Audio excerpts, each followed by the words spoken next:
સંવત્સર છે માફી માંગવાની.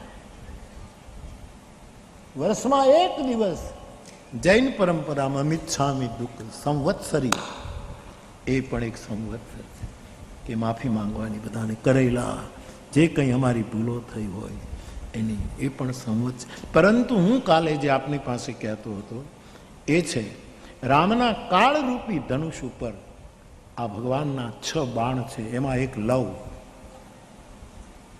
એક નિમેષ પલકારો, લવ નિમેષ પરમાણુ, પરમ અણુ, જેને આજની વ્યાખ્યામાં ગોડ પાર્ટિકલ કહે.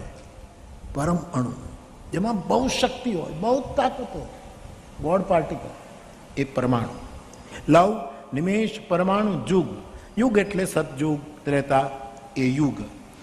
લવ નિમેષ પરમાણુ યુગ, વર્ષ પછી વર્ષ, સંવત્સર વર્ષ, અને કલ્પ, 4 યુગ ભેગા થાય કલ્પ. આ પરમાત્માના પ્રચંડ બાણો છે અને કાળ જેનું ધનુષ છે એના ઉપર આ બધા બાણો ચડાવેલા છે. એમાં કઈ લવમાં, કઈ નિમિષમાં, કયા વર્ષમાં, કયા કલ્પમાં, કયા યુગમાં મારે ને તમારે જીવન પૂરું કરી દેવું પડશે એની કાંઈ ખબર નહીં પડે. માટે ભજસીન મન તે રામ કહ, હે મન તું રામને ભજ, રામને ભજ, રામને ભજ. આ સંદેશ લંકાકાંડના આરંભમાં ગોસ્વામીજીએ મૂક્યો છે.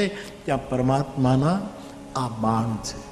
પરંતુ માનસના આધારે, આ તો શાસ્ત્રીય વાત થઈ, પણ માનસમાં ઘણું અન્યતોપી છે, જે સાધુની અનુભૂતિ છે, સાધુના અનુભવો છે, જે શાસ્ત્રમાં નથી, અથવા તો બિટવીન ધ લાઇન્સ, 2 લાઇન્સની વચ્ચે જે મર્મ છુપાયેલો હોય, જે ગુરુ કૃપાથી નીકળતું હોય છે.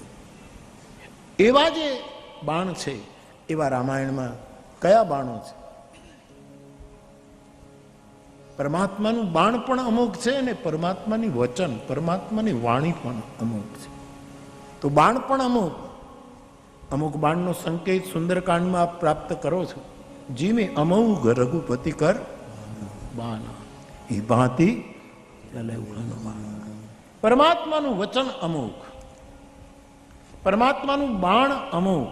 પછી આ કાળના રૂપમાં બધા બાણ. પણ આને હું પોઝિટિવ લેવા માંગુ છું. આ તો ડરાવનારી થોડીક વાત છે કે ભાઈ ક્યારે આપણને ઉપાડી લેશે કંઈ નહીં કહેવાય. આપણે ચિંતા નથી, આપણે જીવવું છે.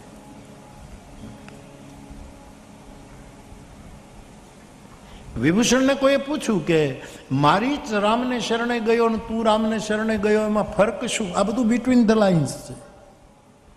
મારી જ પણ રામને શરણે જ ગયો, એ પણ પરમ પ્રેમી હતો, અને ભરત પણ, વિભીષણ પણ પ્રેમી જ છે, સજ્જન છે, સાધુ છે. કોઈએ પૂછ્યું વિભીષણ કે તારા મામા, મારી જ મામા,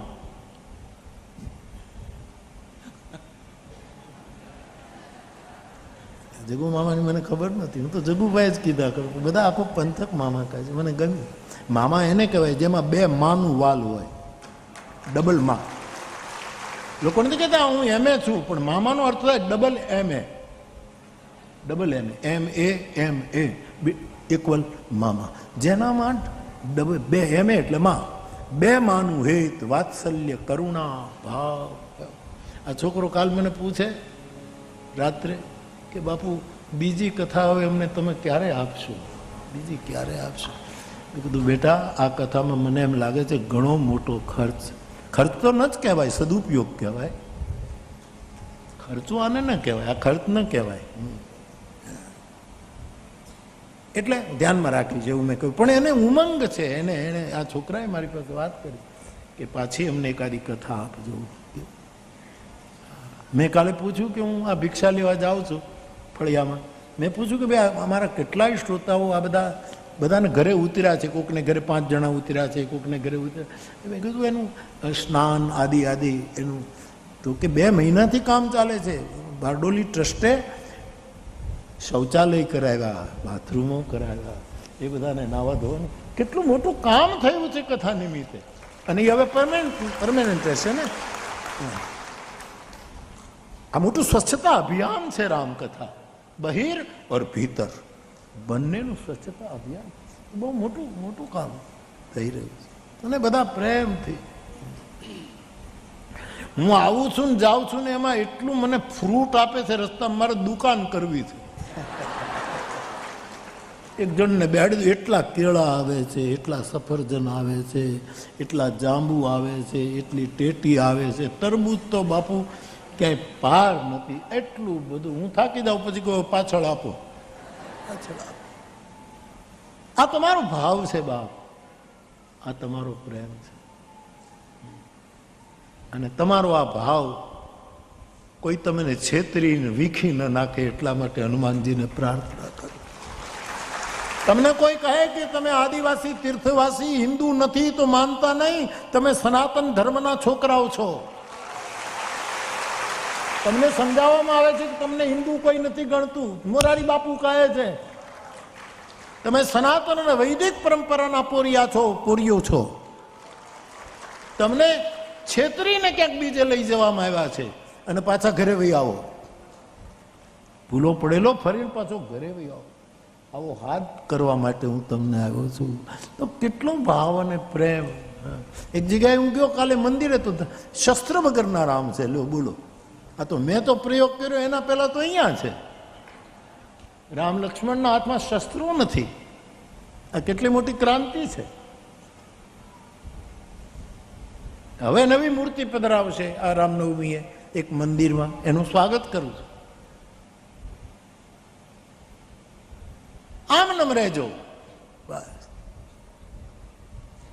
આપણે કોઈને નુકસાન નથી કરવું પડ્યું, પણ આપણને નુકસાન ઘણું થઈ ચૂક્યું છે. ઓલરેડી બહુ નુકસાન થઈ ચૂક્યું છે. એનું પેલું કરવું, રામનું ભજન કરજો બાપ, તો બધું જ થશે. ભર્જનમ ભવ બીજા નામ, મર્જનમ સુખ સંપદામ, તર્જનમ યમદૂતા નામ, રામ રામેતિ ગર્જનમ. જય સિયારામ, જય સિયારામ. લખ્યું છે વિશ્વામિત્રજીએ, રામ રામે રામ. એટલે શું ભાઈ હું બોલતો હતો? ભર્જનમ ભવ બીજા નામ, મર્જનમ સુખ સંપદામ, તર્જનમ યમદૂતા નામ, રામ રામેતિ ગર્જનમ. રામ રામેતિ ગર્જનમ. એટલા માટે જય સિયારામ, જય સિયારામ. પગે લાગુ તમને સાહેબ. હા, ઈસાઈ ધર્મમાં એક કેવી સરસ વાત છે કે નામદાર પોપ છે, એનો એક દિવસ એવો આવે તો નાની નાની દીકરીઓને એના ચરણ ધોવે અને ચરણ ધોઈને પીવે. હા, હું માનસિક રીતે તમારા ચરણ ધોવાયો.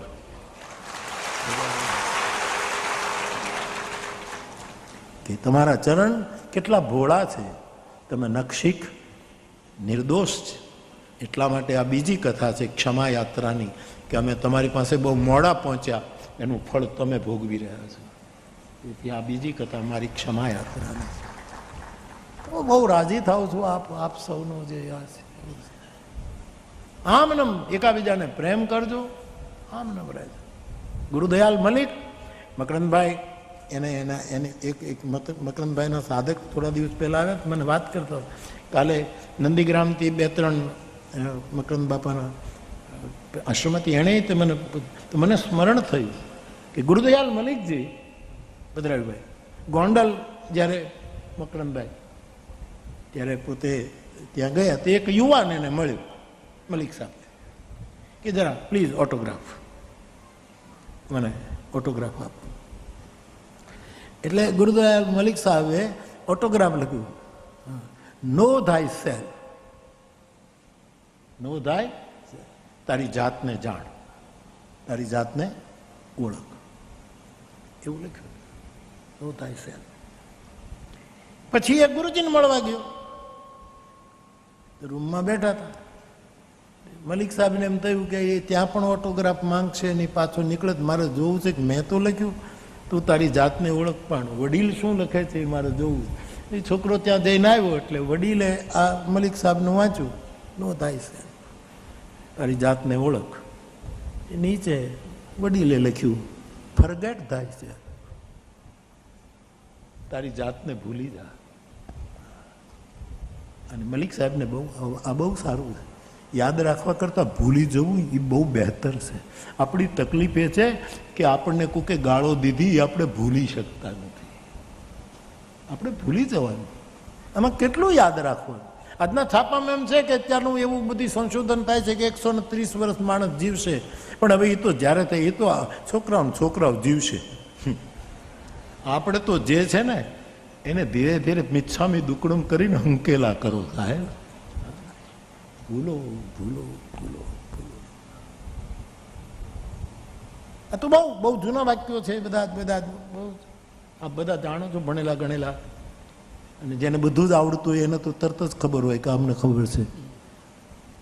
પણ આ છોકરો જુવાન જો મારી પાસે આવે, જો કે એ લોકોની લાઈનમાં નથી, એ તો મહાપુરુષો છે, વિદ્વાનો છે, સાક્ષરો છે. હું તો એક બાવો માણસ રામાયણ ગામ, પણ મારી પાસે જો એ છોકરો આવે કે બાપુ તમે આમાં કાંઈક લખી નાખો, તો હું નો ધાય સેલ્ફ ન લખું, તારી જાતને જાણ એમ ન લખું, તું તારી જાતને ભૂલી જાય એમ ન લખું. હું કહું લવ ધાય સેલ્ફ, તારી જાતને પ્રેમ કર, તું તારી આત્માને પ્રેમ કર, તારા પોતાપણાને પ્રેમ કર, તો આ બધા તારા પોતાના લાગશે.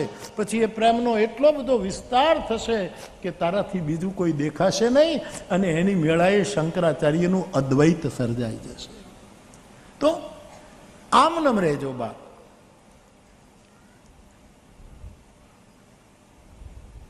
તો લવ નિમેશ પરમાણુ જુગ બરસ કલ્પ સરચંડ ભજસિન મનતે રામ કહ કાલ જાસુ કો દંડ. જે 6 કાળ પ્રમાણ બતાવે એ પ્રભુના બાણ છે, પણ એ તો મને તમે મૃત્યુની વાત કરે. એટલે હું મારીચની વાત કરતો હતો આપને કે મારીચ જ્યારે વિભીષણને પૂછ્યું કે મારીચ પણ રામને શરણે ગયો, તમે પણ ગયા, ફરક શું? વિભીષણનો જવાબ બહુ છે, આ બધું બિટવીન ધ લાઇન્સ છે. જવાબ એ છે કે મારીચ મરવા ગયો હતો, હું જીવવા જતો હતો. મારીચને રામના હાથે મરવું હતું અને નિર્વાણ પામવું હતું, એટલે મૃત્યુ માટે ગયો. હું રામને શરણે જીવન માટે જઈ રહ્યો છું. આવા સુંદર ખુલાસાઓ માણસના ગુરુબોધમાં પ્રાપ્ત થાય છે. તો આપણે એનો સવળો અર્થ લેવો છે. આ બધા આ લવ નિમેશ પરમાણુ આ બધું આપણને મારી નાખે એવો અર્થ શું કામ? જ્યારે મૃત્યુ આવશે ત્યારે મરી જશું, એમાં શું મોટી વાત છે? બધા મર્યા જ છે ને. અમારા કવિએ લખ્યું છે થોડુંક સાહિત્ય.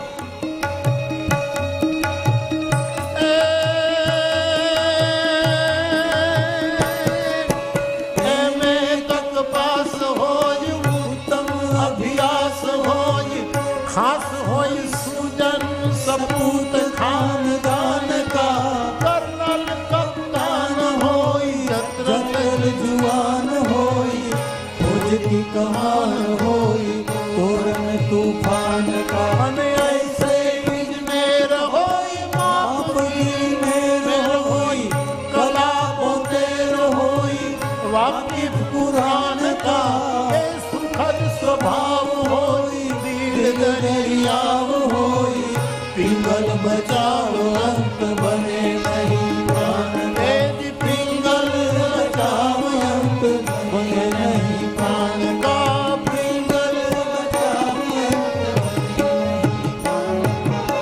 પિંગળસિંહ બાપુ કહે કે અમે સુધી ભણેલો એ વખતે આટલે અમે બહુ ગણાતો, અત્યારે તો કેટલું એના ઉપર કેટલું ભણે, પણ એના કાળમાં એમએ સુધી તો ગજબ કરી નાખ્યો. આ છોકરો બીએ થઈ ગયો છે, પણ બીએ બહુ. એમ તક પાસ હોય ઉત્તમ અભ્યાસ સારામાં સારો હોય, ખાસ હોય સુજન સપૂત ખાનદાન કા, સારા કુટુંબનો દીકરો હોય. એમ તક પાસ હોય ઉત્તમ અભ્યાસ હોય, ખાસ હોય સુજન સપૂત ખાનદાન કાન, કર્નલ કપ્તાન હોય, કર્નલ હોય, મોટો કપ્તાન હોય, આર્મી મેન હોય, જત્રલ જુવાન હોય, જત્રલ હોય, કર્નલ કપ્તાન હોય, જત્રલ જુવાન હોય, પછી फौज की कमान हो, तोरण तूफान कान, ऐसे इतनेर હોય, માપગીરી મેર, માન એનું મેરુ પર્વત જેટલું ઊંચું હોય.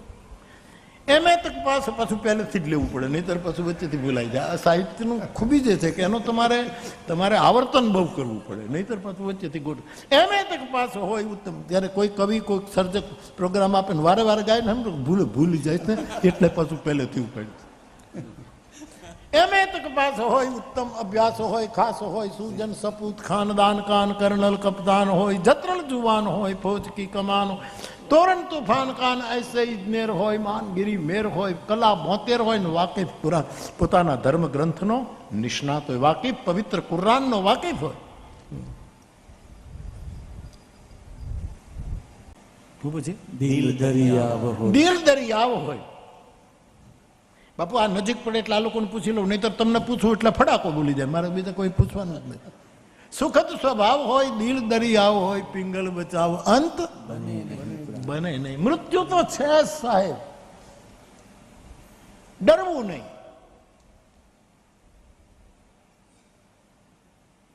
ઓશોએ એક શિબિર કરેલી દ્વારકામાં, એનું નામ રાખ્યું હતું મેં મૃત્યુ શીખાતા, હું મૃત્યુ શીખવું છું. આવી એક શિબિર પુષ્કરણાને ત્યાં ઉતરતા દ્વારકામાં. મૃત્યુ મહાભારતમાં તો મૃત્યુ એક અતિ સુંદર સ્ત્રી છે. જેમ કોઈ પણ સ્ત્રી સુંદર હોય અને કોઈને એ આકર્ષિત કરે, એ મહાભારત ભગવાન વ્યાસનું મૃત્યુ ઉપરનું જે દર્શન અતિ સુંદર, અતિ યુવાન એક સુંદરી છે. એ જ્યારે મૃત્યુરૂપી સુંદરી આવે ત્યારે તો આપણે એને કહેવું છે કે પહેરાવી દે માળા, પહેરાવી દે, વાંધો નહીં, અમે તૈયાર છીએ, આવ આવ, અમે તેનો સ્વીકાર. કેટલું મૃત્યુને હળવાશથી લીધું. મારે આપની સાથે વાત કરવી કે આ બાણ જે છે લવ નિમેષ પર, એને હળવાશથી લેજો, એને જુદી રીતે. લવ બાણ છે, પણ કોઈ સાધુની એક લવ પૂરતા સમય તમે એની વાણી સાંભળો તો જીવન ધન્ય ધન્ય થઈ જાય. એક ઘડી, આધી ઘડી, બધું પોઝિટિવ લઈ લો. એક લવ. અને લંકીની નામની રાક્ષસી, હનુમાનજી લંકામાં પ્રવેશ કરે ત્યારે નામ લંકીની એક નિશિચરી હનુમાનજીને રોક્યા છે. ક્યાં જાય છે? લંકામાં જે આવી ચોરી કરવા આવે છે એ જ મારો ખોરાક છે. હનુમાનજી એક જ મુષ્ટિકા મારી અને એનું રુધિર નીકળી ગયું, વિરક્ત થઈ ગઈ અને હનુમાનજીના ચરણમાં પડીને પાછી ઊભી થઈને એમ કહે છે કે આપે મને લવ સત્સંગ આપ્યો, મારું જીવન તરધન આ લવનો સદુપયોગ. આ બાણ નથી, એક સાધુની વાણી છે. સાધુની એક નાનકડી વાણી કેટલું મોટું કામ કરે, કેટલું મોટું ચમત્કાર વાણી કરી શકે. તો એટલો સમય પણ જો કોઈ સાધુનો સંગ થાય. કાલે મને થોડીક ચિઠ્ઠીઓ મળી, એમાં એક ચિઠ્ઠી હતી કે બાપુ તમે સાધુ શબ્દ બહુ જ વાપરો છો, તો સાધુની વ્યાખ્યા શું છે? એક વસ્તુ આપ સમજો, સાધુ એ વિષયી નથી. 3 પ્રકારના જીવ રામાયણમાં લખ્યા છે, વિષયી, સાધક, સિદ્ધ. સાધુ એ વિષયી નથી. કોઈ વિષય ઉપર બોલે એ વાત જુદી છે. કોઈ સબ્જેક્ટ લઈને બોલે, કોઈ ભાગવત ઉપર બોલે, કોઈ રામાયણ ઉપર બોલે, કોઈ શિવ પુરાણ, કોઈ ઉપનિષદ ઉપર બોલે. કેટલા મહાગ્રંથો છે આપણે, પણ એ વિષયી નથી. મારી દ્રષ્ટિએ, મારી જવાબદારી. સાધુ એ સાધક પણ નથી. સાધુ સાધક કરતા કંઈક જુદું છે. સાધુ સાધક નથી ડોક્ટર. સાધકના લક્ષણોની મને ખબર છે કે સાધક કોને કહેવાય. અને મને કહેવા દો, સાધુ સિદ્ધ પણ નથી. વિષયી, સાધક, સિદ્ધ, સયાના, આ 3 પ્રકારના જીવ રામાયણે બતાવ્યા. પણ સાધુ એમાં વિષયી નથી, સાધુ સાધક પણ નથી અને સાધુ સિદ્ધ પણ નથી. તો પછી સાધુ શું? સાધુ એને કહેવાય જે નખશિક શુદ્ધ છે, ખાલી શુદ્ધ. એની વાણી શુદ્ધ, એનું વર્તન શુદ્ધ, એનો આહાર શુદ્ધ, એનો લિબાસ શુદ્ધ, એનું આપણી સાથેનો વ્યવહાર બધું શુદ્ધ, નખશિક શુદ્ધ. એનું નામ સાધુ. કોઈ ગણવેશ, કોઈ યુનિફોર્મ નહીં, એનું નામ સાધુ. તો બાપ, એવા કોઈ સાધુ નહીં. મને ને તમને લવ માત્ર સમય માટેનો જો સત્સંગ મળે તો કટે કોટી અપરાધ. તો લવ રૂપી ભગવાનનું બાણ, એને આવી રીતે આપણે પોઝિટિવ લઈએ તો એ લવ આપણો ઉદ્ધાર કરી નાખે. નિમેષ, એક નિમેષ. સત્સંગનો મહિમા ગાતા તુલસીદાસજી લખે છે, સત્સંગતિ દુર્લભ સંસારા, નિમિષ દંડ ભરી એક નિમિષ માટે સત્સંગ થાય, બેડો પાર થઈ જાય. શુદ્ધ સાધુનો સત્સંગ. અને તેથી અમારા પરબનું જે પ્રસિદ્ધ પદ જેમાં સિદ્ધ રહે જાણીને. અમારો ઘનશ્યામભાઈ હમણાં દેહાણ જગ્યાના સાધુઓની કથા શરૂ કરી, પેલો પ્રયોગ કર્યો, રાજી થયો બાપ. અમારી દેહાણ જગ્યાઓ સૌરાષ્ટ્રમાં કેવા કેવા મહાપુરુષો થયા. ભોજલરામ બાપાથી શરૂ કર્યું, ફતેપુરથી શરૂ કર્યું. એ મહાપુરુષોના ગુણ એને કથા શરૂ કરી. હું રાજી થયો. આ કથાનો જ યુગ છે. કોણે કીધું કળયુગ છે? કથાનો યુગ છે. અમારા રામદેવ બાબાના આશ્રમમાં પતંજલિ યોગપીઠમાં આ નવરાત્રિમાં, કારણ કે એનો રામનવમી જન્મદિવસ પણ આવે ને સંસ્થાની સ્થાપના, 2 વખત તો મેં કથા કરી આ દિવસોમાં. આ વખતે આપણા સ્વામી ગોવિંદગીરીજી મહારાજ એ મહાભારત આપણે શિવાજીની કથા માંડી છે આ નવરાત્રિમાં. શિવાજી ઉપર 9 દિવસની કરવી જોઈએ. કાલે બાપુ ભૈરવી કરતા હતા, ભરતદાન બાપુ તો સરસ. ને બાપુ પણ કેવું ભૈરવીમાં સૂર ઉપરનો સૂર લીધો બાપુએ. મેં કીધું વાહ. શિવાજીને માત ધાણાના ડુંગરા ડોલે. શિવાજી ઉપર, મહારાણા પ્રતાપ ઉપર પણ કથા થવી જોઈએ. રાજસ્થાનનો કોઈ વિદ્વાન જાગે, આ બધી શુરવીરતા. ઝાંસીની રાણી ઉપર કથા થવી જોઈએ.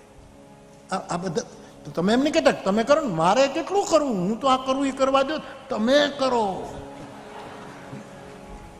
મને કહે છે કે તમે કરો ને બાપુ, પણ મારે કેટલું કરવાનું.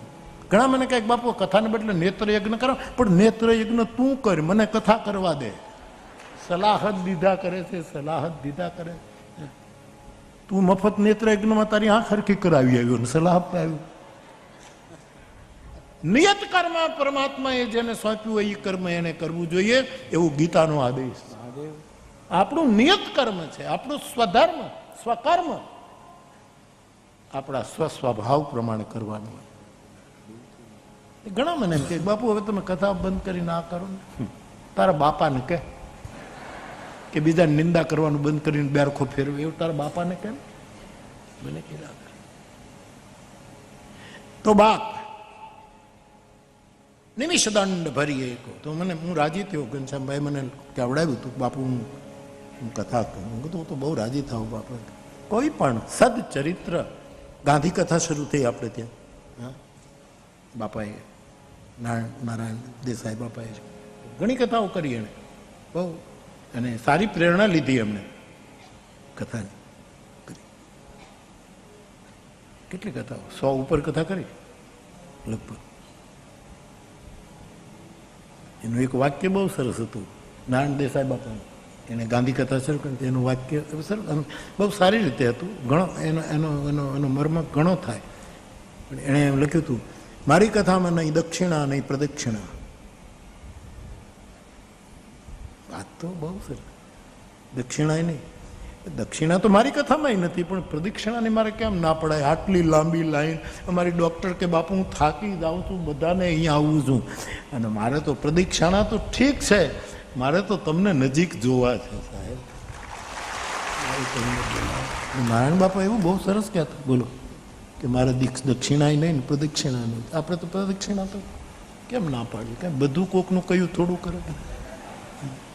એક શેર સંભળાવું, હું લાવ્યો છું.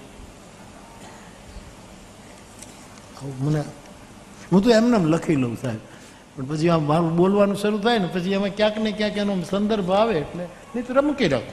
એક શેર છે,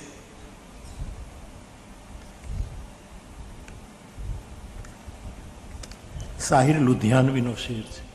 કેટલો મોટો શાયર સાહિર લુધિયાનવી.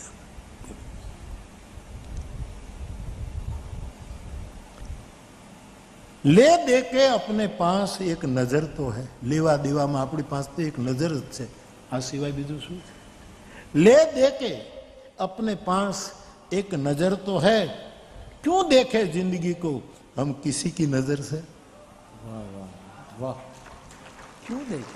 ले दे के देने के लिए આપણી પાસે તો એક માત્ર નજર છે. હું મારી જિંદગીને શું કામ બીજાની નજરથી, મારી પ્રસ્તુતિ મારી પોતાની રીતે. તો દાદાએ બહુ સરસ કીધું, નહીં દક્ષિણા નહીં પ્રદક્ષિણા. તેમાંથી એક વસ્તુ તો આપણે તો વર્ષોથી સ્વીકારેલી છે, બાપાએ તો પછી કીધું, પણ પ્રદક્ષિણા તો ભાઈ ચાલુ રહેશે. એમાં તો પ્રદક્ષિણા તો એમાં કંઈ ના ન પડી શકે. તો ભગવાનની કથા, પછી સરદાર ઉપર પણ કથાઓ શરૂ થઈ, થવી જોઈએ. અને હું તો કહીશ કે મોરારજી દેસાઈ ઉપર પણ એક કથા થવી જોઈએ. અભય ઘાટનો વાસી છે સાહેબ, અભય ઘાટ. એનું સાધુ ચરિત્રપણું તો તમે જુઓ સાહેબ, એની નિર્ભયતા તમે જુઓ. આવા જે મહાપુરુષો તે, આ તો મને જેટલા નામ અત્યારે જડે એટલે, બાકી આવા તો કેટલાય, બહુરત્ના વસુંધરા સાહેબ, વિનોબાજી ઉપર કથા થવી, એ તો વળી બહુ જામે. વિનોબાજી ઉપર કોઈ કથા કરે તો કેવું જામે. રવિશંકર બાપા ઉપર કથા થવી, આ બધા મહાપુરુષો. પછી કોઈ પણ ધર્મ, કોઈ પણ વર્ણ હોય એની સાથે શું લેવા દેવા છે? ત્યાં શુભ તત્વ છે. વેદોએ આપણને શીખ્યું, આનો ભદ્રા કર્તબો યંતુ વિશ્વતા. અમને વિશ્વમાંથી જ્યાં જ્યાંથી સારા વિચારો આવે અમે એને સ્વીકારવા માટે તૈયાર છીએ. ગોવિંદગીરીજી પૂજ્યપાદ સ્વામીજીએ શિવાજી કથા માંડી છે, બહુ. નરસિંહ મહેતા માટે કથા થવી જોઈએ. હું તો 2-3 વસ્તુ કરું છું નરસિંહ મહેતાની, મને જાણો. તમે કહેતા હો તો કરું એકાદી, પણ નહીં, હમણાં રહેવા કરું. અસિતભાઈ એમ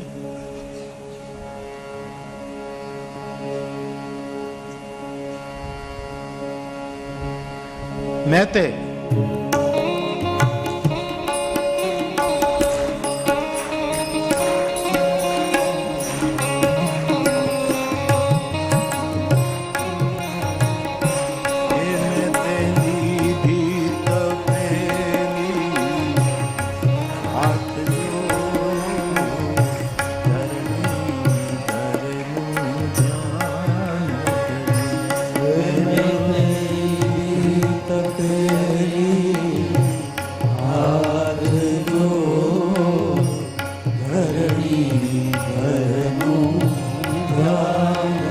સમાજના લોકોત્તર વ્યક્તિઓ જે થયા હોય સાહેબ, એના વિશે બોલાવવું જોઈએ. અને આ વાત હું જે કહું છું એ પાળવા માટે મેં અયોધ્યામાં ગણિકા માટે કથા કરી, ગણિકાઓની કથા કરી. નરસિંહ મહેતા તો પરમ વૈષ્ણવ છે. ટૂંકમાં કહી દઉં થોડું.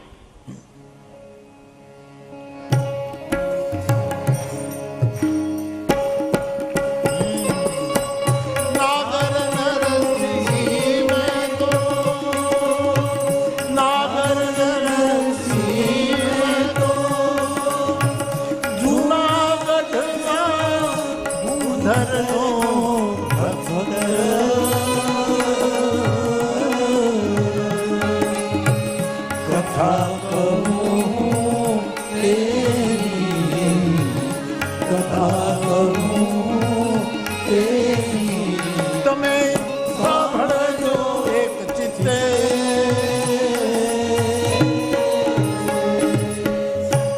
હું નાનો હતો ને ત્યારે મેં નરસિંહ મહેતાના પ્રસંગોના વ્યાખ્યાનો ખૂબ સાંભળેલા. જેને બોલવું હોય સારું, એને સાંભળવું બહુ જોઈએ. ખૂબ સાંભળી અને ભેગું થાય પછી બોલવામાં આનંદ બહુ આવે. નાનપણમાં આવું બધું બહુ સાંભળ્યું. મારા હરિરામ બાપુ કથા કરતા, પગપેટી ઉપર કથા કરે. એક પેટ્રોમેક્સ રામજી મંદિરે, જૂનો જમાનો સાહેબ, પડતી હોય. ખુરશીમાં એક રામજીનો ફોટો પધરાવે, ગામડાના લોકો અને છોકરાઓ બધા બેઠા હોય. એમની પાસેથી સાંભળેલું જેટલું યાદ રહ્યું એવું કયા કે જુનાગઢમાં મેં તો પરમ વૈષ્ણવ, મેં તો નરસિંહ.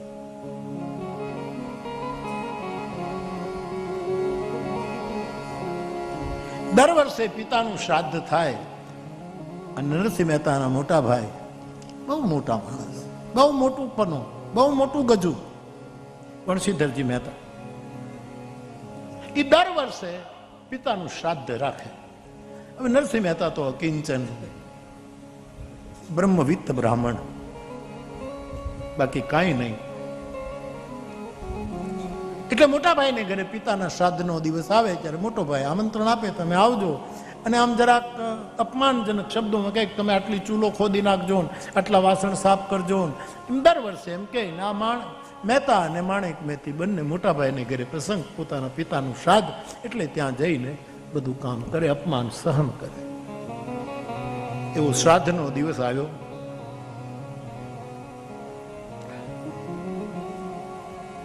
કવિઓએ લખ્યું છે, અમે જે થોડું ઘણું સાંભળેલું એ જેટલું યાદ છે. પણ સીધા